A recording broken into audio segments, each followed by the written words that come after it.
चलिए तो बात करते हैं एक और नई क्वेश्चन के बारे में। इस क्वेश्चन में एग्जामिनर ने कहा है बराबर लंबाई वाली दो रेलगाड़ियां एक टेलीग्राम पोस्ट को पार करने में क्रम से 10 सेकंड और 15 सेकंड का समय लेती हैं।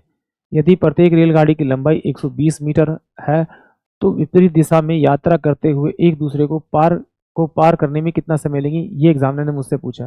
तो देखिए इस क्वेश्चन में पहली बात तो मुझे एक ट्रेन और दूसरी ट्रेन की स्पीड चाहिए और दोनों ट्रेन की लेंथ चाहिए, क्योंकि जो पहले वाली ट्रेन है वो अपने आप को तो पार करेगी और दूसरी वाली ट्रेन को भी पार करेगी, तभी वो एक दूसरे को क्रॉस करेगी।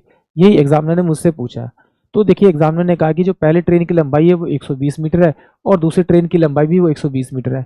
अगर मैं इन दोनों के डिस्टेंस को जोड़ूं तो मेरे पास में 240 मीटर इन दोनों ट्रेन की लंबाई आएगी। अब एग्जामिनर कह रहा है कि ये इस तरफ से आ रही है और ये इस तरफ से आ रही है, यानी कि दोनों विपरीत दिशा से आ रही है।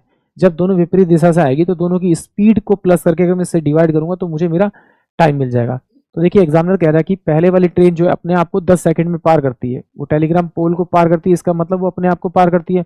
तो 10 से अगर से डिवाइड करूंगा तो ये 12 मीटर पर सेकंड मेरे पास में इसकी रफ्तार आ जाएगी पहली ट्रेन की।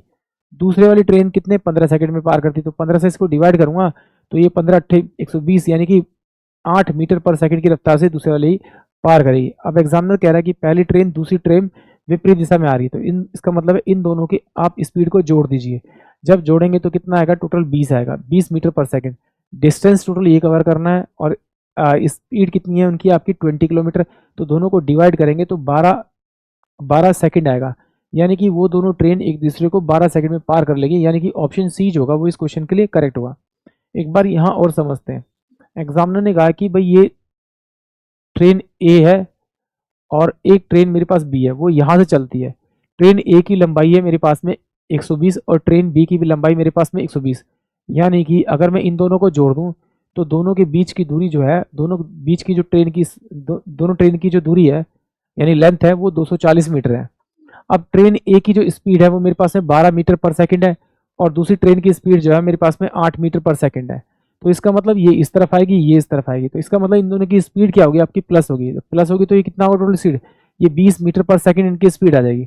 डिस्टेंस मुझे 240 करना है, क्रॉस कितनी स्पीड से करना है, 20 से करना है। तो डिवाइड करेंगे तो यानी कि ऑप्शन सी इस क्वेश्चन के लिए करेक्ट आएगा, यानी कि 12। आई होप आप सभी क्वेश्चन समझ में आया होगा।